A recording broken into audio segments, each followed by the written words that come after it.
نحمده ونصلي على رسوله الكريم أما بعد فأعوذ بالله من الشيطان الرجيم من همزه ونفخه ونفثه إن فرعون علا في الأرض وجعل أهلها شيعا يستضعف طائفة منهم يذبح أبناءهم ويستحيي نساءهم إنه كان من المفسدين۔ معزز حاضرین، ہم روزانہ تراویح کے بعد قرآن مجید کے قصے اس موضوع پر کچھ قصوں پر ہماری بات ہوئی۔ آدم علیہ السلام کی پیدائش کا قصہ، نوح علیہ السلام کا قصہ، قابل و حابل کا قصہ، اسی طرح ابراہیم کا آزر کے ساتھ قصہ، ابراہیم علیہ السلام کا نمرود کے ساتھ قصہ، ایسے کئی واقعات پر ہماری گفتگو ہوئی۔ آج انشاءاللہ العزیز موسیٰ علیہ السلام کی ولادت کا قصہ کہ موسیٰ علیہ السلام کیسے پیدا ہوئے، فرعون کے شر سے کیسا بچے، فرعونیوں سے کیسا بچے، اس سے متعلق انشاءاللہ جانیں گے۔ موسیٰ علیہ السلام ابراہیم علیہ السلام کی اولاد میں سے ہیں، یعنی ابراہیم علیہ السلام کی اولاد دو جگہ تقسیم تھی، ایک ہاجرہ سے اسماعیل علیہ السلام اور دوسرے سارہ سے اسحاق علیہ السلام۔ پھر یہاں اسماعیل علیہ السلام سے جو نسل بڑھی وہی اللہ کے رسول صلی اللہ علیہ وسلم تک ان کا تعلق اور نسبت جاتا ہے، اور ادھر اسحاق علیہ السلام سے جو نسبت بڑھی، جو نسبت گئی، وہ اسحاق علیہ السلام، پھر ان کے بیٹے یعقوب علیہ السلام، پھر ان کے بیٹے یوسف علیہ السلام۔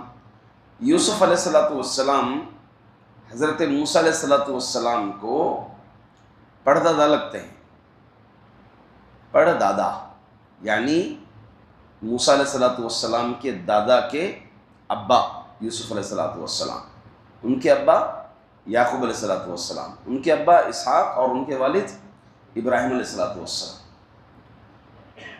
موسیٰ علیہ السلام کے والد کا نام، جیسا کہ تفاسیر میں ذکر ہے، عمران تھا، ان کے بھی والد کا نام موسیٰ اور ہارون علیہ السلام۔ موسیٰ علیہ السلام اولو العزم میں سے ہیں۔ کس میں سے ہیں؟ اولو العزم۔ اولو العزم کیا ہے؟ رسولوں میں جو سب سے معزز رسول ہیں وہ 5 رسول ہیں۔ کون کون؟ آدم، بولیے آدم ہیں؟ ہاں تو پھر بتائیے نا آپ لوگ۔ نوح علیہ السلام، ابراہیم علیہ السلام، موسیٰ علیہ السلام، عیسیٰ علیہ السلام اور محمد صلی اللہ علیہ وسلم۔ محمد صلی اللہ علیہ وسلم سب سے معزز بلکہ پورے نبیوں کے سردار ہیں۔ اس کے بعد ابراہیم علیہ السلام ہیں، اس کے بعد موسیٰ علیہ السلام ہیں، کیونکہ موسیٰ علیہ السلام کلیم اللہ ہے، اللہ نے ان سے ڈائریکٹ کلام کیا ہے، بات کیا ہے کوہ طور پر۔ کثرت سے ذکر قرآن مجید میں اگر مطالعہ کریں گے، انبیاء میں سب سے زیادہ ذکر موسیٰ علیہ السلام کا ہی آیا ہے۔ سورۃ الاعراف میں موسیٰ علیہ السلام کا ذکر ہے، بہت لمبا ذکر ہے۔ آپ 9واں پارہ اٹھائیں گے سورۃ الاعراف، قال الملأ، آپ وہاں دیکھیں گے کہ موسیٰ علیہ السلام کا ذکر بہت لمبا ہے۔ پھر اسی طرح سورۃ طٰہٰ اٹھائیں گے آپ، وہاں بھی حضرت موسیٰ علیہ السلام کا ذکر آپ پائیں گے تفصیل سے ہی۔ اسی طرح آپ سورۃ النمل، سورۃ الشعراء، یہاں پر بھی موسیٰ علیہ السلام کا ذکر ہے۔ اور سورۃ القصص میں جو ہم کل تراویح میں سنے تھے، پڑھے تھے، موسیٰ علیہ السلام کی پیدائش کا ذکر ہے سورۃ القصص۔ تو میں جو باتیں اخذ کیا ہوں، نوٹ کیا ہوں آپ لوگوں کے لیے، بلکہ میرے لیے، وہ سورۃ القصص سے نوٹ کیا ہوں کہ موسیٰ علیہ السلام کی پیدائش کیسے ہوئی۔ ظاہر سی بات ہے، جب موسیٰ علیہ السلام یعقوب علیہ السلام کی اولاد میں سے ہیں، تو موسیٰ علیہ السلام کہاں پیدا ہوئے؟ مصر میں پیدا ہوئے۔ کیسے؟ کیونکہ فلسطین میں اسماعیل علیہ السلام تھے، یعقوب علیہ السلام بھی وہیں پر تھے۔ یوسف علیہ السلام نے اپنے والد کو اور بھائیوں کو کہاں بلا لیا تھا؟ مصر میں بلا لیا تھا۔ تو یہاں سے جو ہے آبادی بڑی ہے، کیونکہ اسرائیل یہ یعقوب علیہ السلام کا ایک نام ہے، جیسا کہ ذکر کیا جاتا ہے کہ یہیں سے بنو اسرائیل ذکر کیا جاتا ہے، بنو اسرائیل۔ اور بعض مفسرین نے ذکر کیا کہ یعقوب علیہ السلام کے ایک بیٹے کا نام تھا۔ یوسف علیہ السلام کے قصے میں جو یوسف علیہ السلام کو قتل کرنے سے روکے، کہا کہ بجائے قتل کرنے کے کسی کنویں میں پھینک دیتے ہیں، جو مشورہ دیے تھے، ان کا نام اسرا تھا، ذکر کیا جاتا ہے۔ انہی کی نسل جو ہے اسرائیل ہیں۔ الغرض یعقوب علیہ السلام کی نسل اسرائیل نسل ہے، بنو اسرائیل یعنی اسرائیل کی نسل، بیٹے۔ جب ان کی نسل، چونکہ یعقوب علیہ السلام کے 11 بیٹے ادھر تھے، اور ادھر اللہ کے یہ یوسف علیہ السلام، ان کی نسلیں بڑی، پھر یہ 11 بچوں کی نسلیں بڑی۔ ان کی نسلیں ماشاء اللہ سبحان اللہ بہت زیادہ اور تیزی سے بڑھتی جا رہی تھی، اور ان کی نسلوں سے ایک ہی حاکم ہوا، کون؟ یعقوب یوسف علیہ السلام، مصر کے خزانے کے بادشاہ تھے، تو یہ ایک ہی حاکم تھے۔ اس کے بعد ان کی نسلوں سے کوئی بھی حاکم نہیں بنا۔ گویا یہ اس معاشرے میں مصر کے اندر ایک لو کیٹیگری ان کو شمار کیا جا رہا تھا۔ دوسری طرف قبطی لوگ تھے۔ کون لوگ؟ قبطی۔ قبطیوں کا سردار فرعون تھا۔ فرعون نام نہیں، بلکہ جو بھی اس کرسی پر بیٹھا جاتا ہے اس کو فرعون کہا جاتا ہے۔ فرعون نام نہیں تھا، بلکہ فرعون کیا ہے؟ جو کرسی پر حاکم ہوتا ہے وہی فرعون کہلاتا ہے۔ اب ادھر ان کی نسل کی زیادتی کو دیکھ کر کے قبطی لوگ ان سے حسد کرنا شروع ہو گئے، خواہ مخواہ ڈرنا شروع ہو گئے۔ خواہ مخواہ کیا کیے؟ بولیے، ڈرنا شروع ہو گئے۔ کیوں ڈرنا شروع ہو گئے؟ ان کی نسلیں بڑھ رہی ہیں، کہاں ہماری جگہ لے لیتے ہیں، ہمیں مصر سے بھگا دیتے ہیں یہ لوگ، کیونکہ یہ لوگ تو فلسطین سے آئے نا، یوسف علیہ السلام سے شروع ہونا یہ لوگ تو فلسطین سے آئے۔ اب ان کی نسلیں بڑھیں گی تو ہم قبطیوں کو کہاں مصر چھوڑ کر جانا پڑے گا، جیسا کہ آج کہاں ہوتا ہے۔ ہاں جی، مصری خطرے میں ہے، مصری جو ہے خطرے میں ہے۔ ویسا یہاں پر بھی جو ہے ماحول ہے کہ آبادی کثرت سے بڑھتی جا رہی ہے، اور ترغیب دلائی جاتی ہے دوسرے لوگوں کو کہ آپ بھی جو ہے کثرت سے اولاد پیدا کرو، کیونکہ جو ہے ہمیں ڈر ہے کہیں ہمیں جو ہے نکال نہ دیا جائے۔ ایسا ہی ڈر ان کو پیدا ہوا، فرعون اور فرعونیوں کو۔ تو اس سے معلوم ہوا کہ کوئی نیا طریقہ نہیں ہے، نئی چال نہیں ہے، بلکہ یہ دشمنان اسلام کی پرانی چال ہے۔ تو ان کے حسد کرنے کی وجہ، پہلی وجہ یہ تھی کہ ان کی نسل بڑھ رہی ہے۔ دوسری ایک وجہ یہ ہے کہ یوسف علیہ السلام کے بعد یہ لوگ بڑی کمزور زندگی گزار رہے تھے، لو کیٹیگری میں چل رہے تھے، نارمل اپنے کام سے کام، اپنی زندگی، اپنی لائف دیکھتے تھے۔ زیادہ تر جو ہے حکومتی امور میں، سیاسی امور میں زیادہ دخل اندازی نہیں دیے۔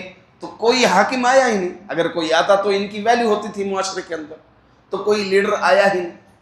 ویسے یہ لوگ بھی پیشن گوئی ہو گئی تھی کہ ان کی نسل سے ایک حاکم آنے والا, ایک شخص آنے والا ہے اسرائیل کی نسل سے, جو فرعون کے موت کا سبب بنے گا. تو اس انتظار میں تھے یہ لوگ, جیسا کہ مسلمان انتظار میں ہیں, کیا کرتے چھوڑو یہ جو بھی ہے ہوتا ہے, مہدی آتے ہیں مہدی آتے ہیں مہدی آتے ہیں, ان کے انتظار میں تھے نا. ویسے یہ لوگ بھی موسیٰ آنے کے انتظار میں تھے. تیسری وجہ جو فرعون اور فرعونی حسد کیے ان پر, وہ یہ کہ فرعون, ایک اسرائیلی روایت ہے اس میں ذکر ہے کہ فرعون خواب میں دیکھا کہ ایک لڑکا فرعون کی حکومت پر قابض ہو رہا ہے, اور وہ لڑکا بنو اسرائیل سے ہے. اس کو خواہ ڈر شروع ہو گیا فرعون کو. ان 3 وجوہات کی بنا پر فرعون اور فرعونی بنو اسرائیل پر کیا کرتے تھے؟ حسد کرتے تھے. اسی کا ذکر اللہ تعالیٰ سورۃ قصص میں کیا. ان فرعون علا فی الارض وجعل اہلها شیعا یستضعف طائفة منہم, کہ فرعون زمین میں حد سے بڑھ گیا, علوت اختیار کی, علا فی الارض, اور یہ کیا کیا کہ لوگوں کی کیٹیگری بنایا. اس میں بنو اسرائیل لو کیٹیگری, کھیتی باڑی کریں گے, اور جتنے بھی نچلے کام ہیں, نجی کام ہیں, یہ اسرائیل لوگ کرتے تھے. ان کے حکومت کے کئی کام جو ہے کر کے دیا کرتے تھے. لیبر قسم کے لے لیں یا پھر کھیتی باڑی کرنے والے کسان قسم کے لے لیں, یہ کیٹیگری جو ہے بنو اسرائیل کی تھی مصر کے اندر. تو فرعون کیا کیا, جب اس کو خواب پڑا تو اس نے یہ فیصلہ کیا کہ بنو اسرائیل سے جو بھی لڑکا پیدا ہوتا ہے اس کو قتل کر دیا جائے, اور جو بھی لڑکی پیدا ہوتی ہے اس کو زندہ چھوڑ دیا جائے. آج ہمارے پاس بھی ہے کیٹیگری بنانا قوم کے لحاظ سے کہ یہ لو کیٹیگری ہے, یہ ہائی کیٹیگری ہے, اور ہندوستان میں تقریباً یہی ماحول تھا. الحمدللہ ثم الحمدللہ اسلام آیا تو یہ سب چیزیں, یہ خیالات سب ختم ہو گئی. تو اسی کے تحت کیا ہو رہا تھا مصر کے اندر, کہ لڑکے پیدا ہوتے کسی بھی گھر میں تو فرعونی باقاعدہ طور پر نگرانی کرتے. اگر معلوم ہوتا کہ فلاں گھر میں لڑکا پیدا ہوا اس کو قتل کر دیا جاتا, لڑکی پیدا ہوتی اس کو چھوڑ دیا جاتا. باقاعدہ طور پر دیکھتے تھے کون حمل سے ہیں کون نہیں, پوری خبر گیری کرتے تھے فرعون. پھر بنو اسرائیل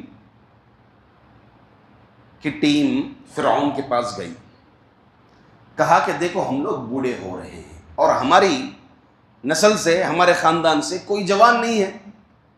اب اس طرح اگر ہم ختم ہو جائیں گے, مرد احباب ختم ہو جائیں گے, تو پھر تمہارے حکومت کا کام اور تمہارے دیگر امور جو کھیتی باڑی ہے, ایسے جتنے بھی کام ہیں لیبر قسم کے, یہ کون کر کے دے گا؟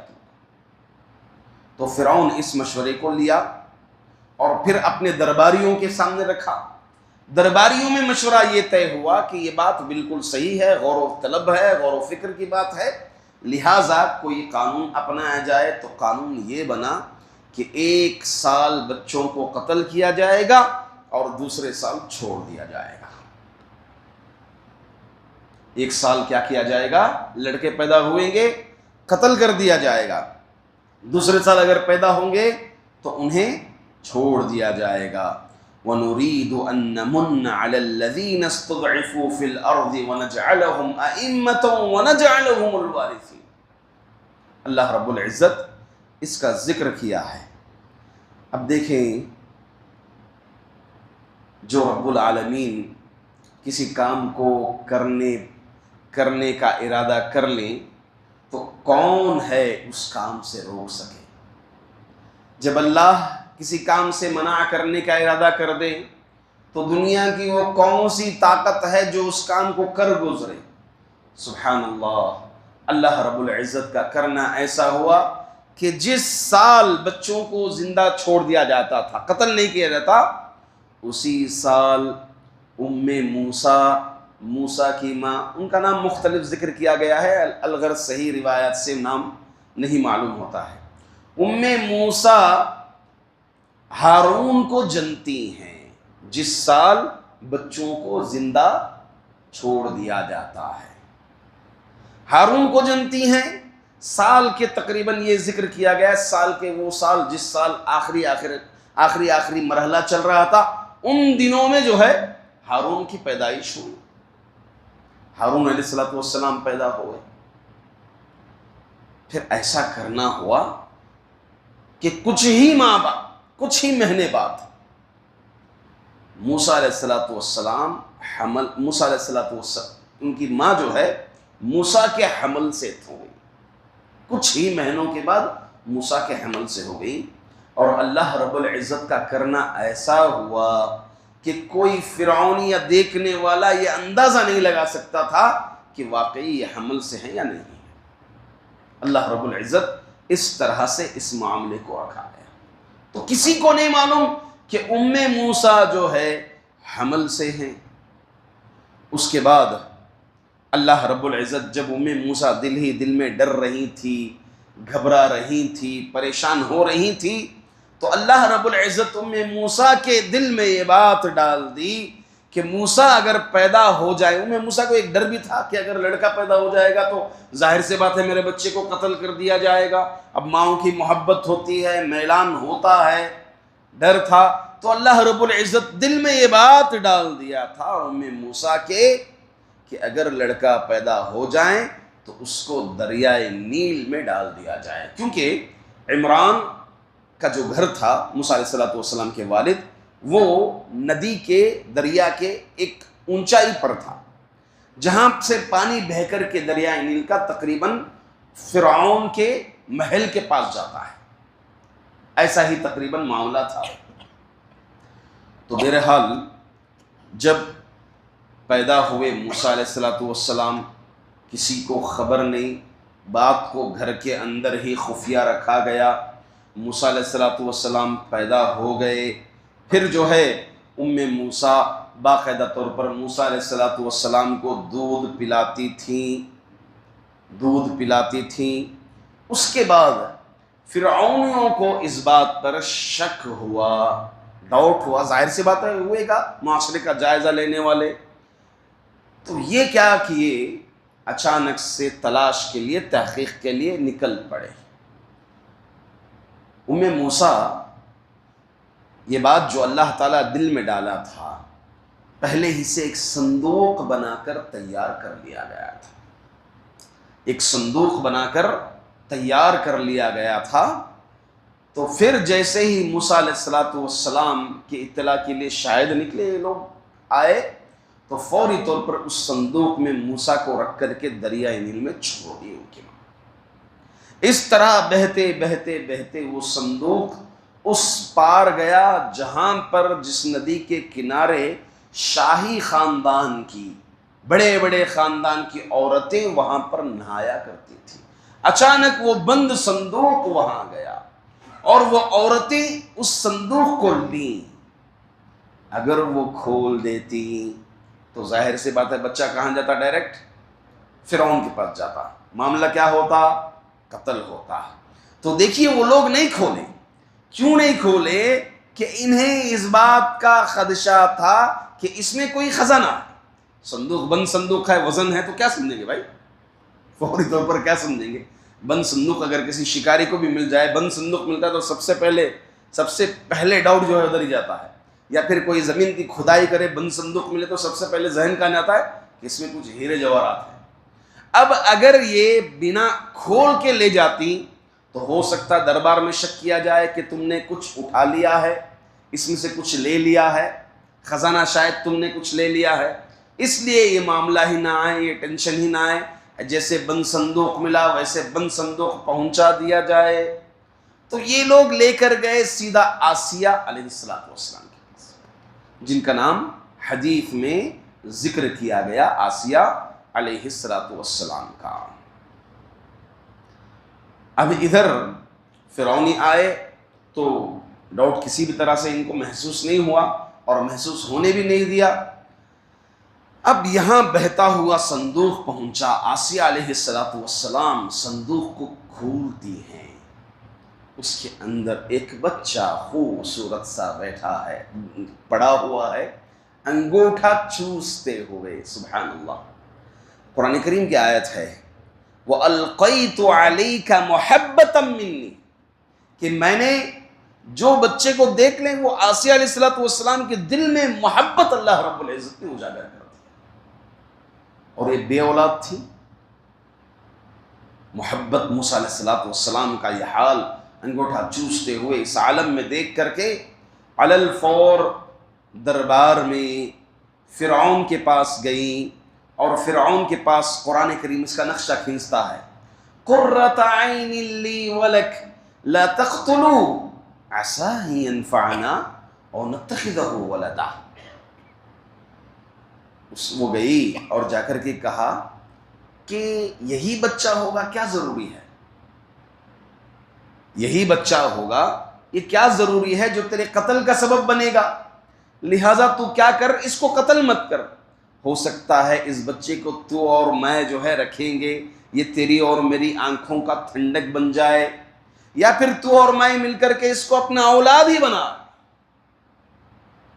حدیث میں آتا ہے اللہ کے رسول صلی اللہ علیہ وسلم فرماتے ہیں یہ قرۃ عین لی ولک، تیری اور میری آنکھوں کی ٹھنڈک کے تعلق سے آپ صلی اللہ علیہ وسلم نے فرمایا والذی یحلف بہ، اس ذات کی قسم جس کی قسم کھائی جاتی، یعنی رب العالمین، اگر فرعون بھی کہتا کہ ہاں یہ میری آنکھوں کی ٹھنڈک بن جائے گا تو یقیناً یہ اس کی آنکھوں کی ٹھنڈک بنتا، اور یہ جو ہے راہ ہدایت پر آ جاتا تھا۔ فرعون راہ ہدایت پر آ جاتا تھا، مگر اس نے کہا وہ تیری آنکھوں کی ٹھنڈک ہوگا مگر میری آنکھوں کی ٹھنڈک نہیں ہے، فرعون کہہ دیا۔ اب ہوتا کیا ہے، ادھر ماں پریشان ہے، کیا ہوا وہ صندوق کا۔ ماں کے دل میں اچانک یہ بات آئی کہ ہو سکتا ہے دریا میں مچھلیاں ہو، دیگر چیزیں ہو جو جانور اس بچے کو کھا لیں، نوچ لیں، اس سے بہتر یہ ہے کہ بچہ قتل ہو کر دفن ہوگا کم از کم، بجائے جو ہے اس کی لاش کو، اس کے جسم کو کھا لیا جائے، اس سے بہتر ہے کہ بچہ دفن ہو جائے۔ تو اللہ رب العزت جو ہے قرآن کریم میں فرماتے ہیں لولا اربطنا علی قلبی، تو ماں کو یہ چیز کشش ہو رہی تھی کہ جا کر کے میں اطلاع کر دوں گی کہ میرا بیٹا میں جو ہے دریا میں بہا دی تھی، کیا ہوا اس کا حال، میں دریا میں بہا دی تھی، خبر لیجئے تھوڑا، ہو سکتا ہے بچ بھی جائے بچہ، فرعون قتل نہ کرے، یا پھر جو ہے ہو سکتا ہے کہ قتل کر دے بھی تو کیا ہوگا، دفن کر دیں گے۔ تو اللہ رب العزت ارشاد فرماتے ہیں کہ یہ دل میں بات مضبوط کر دی ماں کے کہ ہرگز وہ کیا نہ کریں، ذکر نہ کریں، قریب تھا کہ ماں ذکر کرے، اس لیے اللہ رب العزت نے ان کے دل کو اس معاملے میں مضبوط کر دیا۔ اب یہاں پر بچہ جو ہے محل میں ہے،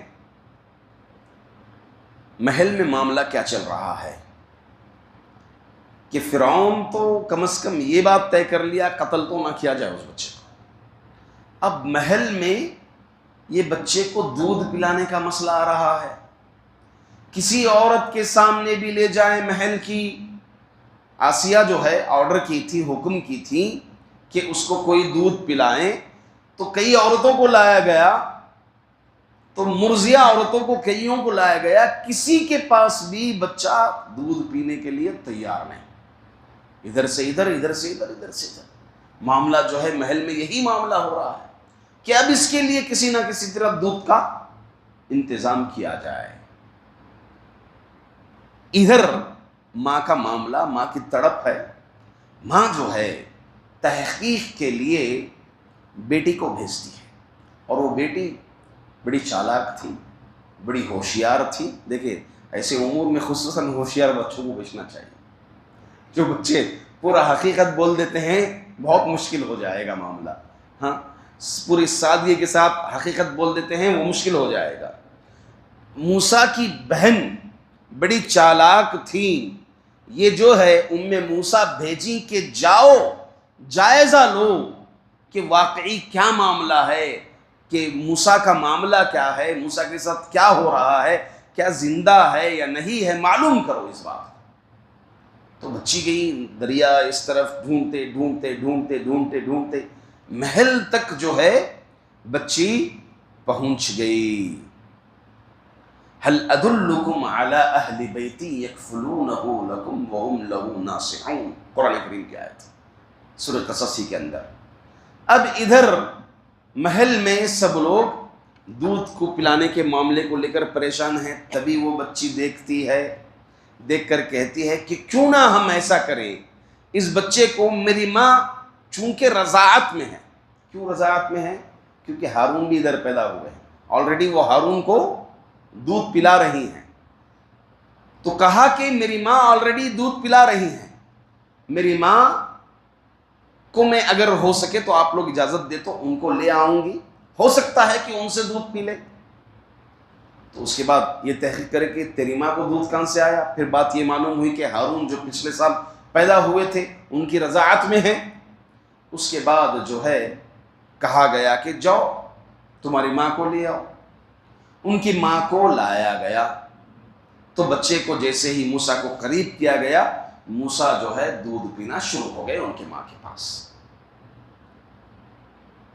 اس کے بعد آسیہ علیہ السلام نے یہ کہا ماں سے کہ تم جو ہے محل میں ہی رہ جانا تاکہ جو ہے اس بچے کا بندوبست ہو سکے، مگر ماں نے انکار کر دیا، کہا کہ میرے اور بچے ہیں، میرے شوہر کی ذمہ داری ہے، گھر کی ذمہ داری ہے، میں محل میں صرف ایک بچے کے لیے، اس بچے کے لیے رہوں گی تو بقیہ میرے بچوں کا معاملہ کیا ہوگا، ایک اور دودھ پیتا بچہ ہے، لہٰذا میں اس بچے کو میرے اپنے پاس رکھوں گی، آپ کے پاس بھی بھیجا کروں گی۔ تو اس طرح معاملہ پہنچتا ہے یہاں تک۔ اس کے بعد موسیٰ علیہ السلام کے لیے آسیہ علیہ السلام ہدایے کا دن رکھتی ہیں، گفٹ ڈے، کہ موسیٰ کے لیے تحفے تحائف پیش کیا جائے۔ چھوٹا بچہ تھا موسیٰ، تحفے تحائف پیش کرنا، سب کو دربار میں شاہی خاندان کی جتنی عورتیں تھیں سب کو آرڈر کی تھی کہ تم سب جو ہے موسیٰ کے لیے تحفے پیش کرنا، ہدایے پیش کرنا، اور ان کی ماں کو یہ کہی تھی کہ تم جو ہے بچے کو موسیٰ کو اس دن لے آنا۔ تو وہ آئیں لے کر، بہت سے راستے میں تحفے تحائف ملے، بہت تحفے موسیٰ علیہ السلام کے لیے آئے، اور دربار میں بھی عورتوں نے تحفے تحائف پیش کی۔ اب یہاں ایک گڑبڑی ہو گئی۔ گڑبڑی کیا ہو گئی کہ سب تحفے پیش کرنے کے بعد آسیہ جو ہے موسیٰ کو ہاتھ میں لی اور فرعون کے پاس لے گئی کہ تم بھی ہدیہ دے دے اسے۔ فرعون کے قریب جیسے ہی کرتے موسیٰ داڑھی پکڑ کے کھینچ دی فرعون کی۔ موسیٰ علیہ السلام فرعون کی داڑھی پکڑ کے کھینچ دی، اور پہلے سے ہی انسیت نہیں تھی فرعون کو، بچے سے لگاؤ نہیں تھا، محبت نہیں تھی، اچانک اسے شک میں بھی بات ڈال دی کہ کہیں یہی لڑکا نہ ہو جائیں، فوری طور پر قتل کرنے کا اعلان کرتا ہے کہ موسیٰ کو قتل کر دیا جائے اس بچے کو۔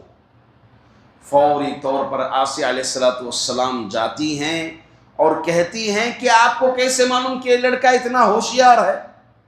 چلیے ہم ایک امتحان لے لیتے ہیں، کچھ موتی کی چیزیں بھی رکھیں گے ہم، چمک ہوتی ہے موتی کے اندر، اور اسی طرح آگ کا بھی انگارے بھی رکھیں گے، بچے کو چھوڑیں گے، بچہ کس طرف مائل ہوتا ہے، اگر موتی کی طرف مائل ہوتا ہے تو کہا جائے گا کہ یہ بچہ بڑا ہوشیار ہے، پھر اس کو جیسے آپ نے کہا ویسے قتل کر دیا جائے، اور اگر انگارے کی طرف آگے بڑھتا ہے تو یہ ہوشیار نہیں ہے۔ تو اللہ کا کرنا یہ ہوا کہ موسیٰ علیہ السلام انگارے کی طرف آگے بڑھے۔ تو پھر اس فیصلے کو فرعون بھی جو ہے منظوری دے دیتا، ہاں یہ تو عقل کی بات ہے۔ تو اس طرح موسیٰ علیہ السلام کو چھوڑ دیا گیا تھا۔ پھر موسیٰ علیہ السلام کے دودھ پینے کے ایام ختم ہو گئے تھے، محل میں تھے، آپ بڑے ہو گئے تھے، اور کئی جو ہے فیصلے موسیٰ علیہ السلام بھی لیتے تھے۔ موسیٰ علیہ السلام کے ان فیصلوں کی وجہ سے بنو اسرائیل پر جو دباؤ تھا، ان پر جو مشقتیں تھیں کافی ہلکی ہو گئی تھی موسیٰ علیہ السلام سے۔ اس میں سے ایک مشقت یہ بھی کہ یہ لوگ ہفتے کے پورے 7 دن کام کرتے تھے، تو موسیٰ علیہ السلام ہفتے کی ایک چھٹی دلائے تھے ان کو، یوم السبت، ہفتے کے دن ان کو چھٹی دلائے تھے تاکہ یہ لوگ عبادتیں کر سکیں ہفتے کے دن۔ اور موسیٰ علیہ السلام دربار میں یہ بات رکھی کہ اگر ایک دن ریسٹ لیں گے تو بقیہ 6 دن اور اچھے سے کام آپ کے لیے کریں گے۔ تو اس سے معلوم ہوتا ہے ہفتے میں ایک دن کی چھٹی، ہفتے میں ایک دن چھٹی ہونی چاہیے، ہونی چاہیے۔ آپ کو معلوم ہے دنیا کی ہر کمپنی میں، ہر جگہ پر یہ چھٹی ملتی ہے، کمپنیوں میں، چاہے آفسوں میں لے لیں آپ، لیبر اس میں کام کرنے والوں کے لیے تک بھی یہ چھٹی ہے۔ ایک جگہ چھٹی نہیں ہے، مسجد کے امام کے لیے چھٹی۔ کچھ مساجد میں ایسا دباؤ ہوتا ہے، نہیں الحمدللہ ثم الحمدللہ، یہاں اس مسجد میں ایسا معاملہ ہی نہیں ہے۔ مسجدوں میں اتنا دباؤ اور اتنا معاملہ ہوتا ہے کہ ہر ایک شخص کی جس کے گھر میں نہیں چلتی وہ مسجد میں آ کے چلاتا ہے۔ امام صاحب کہاں ہیں؟ ظہر میں نہیں دکھے، اور وہ خود فجر میں نہیں آئے گا۔ ظہر میں امام صاحب نہیں دکھے، ان کی ذمہ داری نماز پڑھانے کی کام تھے امام صاحب۔ عصر میں کیا امام صاحب سنت کے بغیر چلے گئے ظہر میں؟ لوگ ان کو دیکھ کو سیکھنا۔ اللہ اللہ اللہ حفاظت فرمائے ایسے ذمہ داروں سے۔ الغرض یہاں موسیٰ علیہ السلام کے واقعے کو ہم روکتے ہیں، اور بقیہ واقعہ انشاءاللہ آگے کے درس میں، اور پھر معاملہ کہاں تک پہنچتا ہے، جادوگروں سے مقابلہ، اللہ تعالیٰ سے بات کرنا، جب بات کرنے کے لیے جاتے ہیں، ایسے کئی امور پہلو ہیں، ان تمام پہلوؤں پر انشاءاللہ العزیز ہم گفتگو کریں گے۔ اور اس سے جو کچھ عبرتیں تھی میں درمیان ہی میں بتاتا چل گیا، نشاندہی کرتے چلا گیا۔ اللہ سے دعا ہے کہ اللہ رب العزت ہم تمام کے اعمال قبول فرمائے، اللہ ہمیں عبرتیں حاصل کرنے کی، ان عبرتوں پر عمل کرنے کی توفیق عنایت فرمائے۔ اللہ رب العزت ان استاخرات میں اللہ تعالی ہماری عبادت کو قبول فرمائے، پوری تاخرات جو ہے دل جمعی کے ساتھ عبادت کرنے کی توفیق عطا فرمائے۔ اللہ ہمارے قیام و طعام قبول فرمائے، آمین۔ السلام علیکم ورحمۃ اللہ وبرکاتہ۔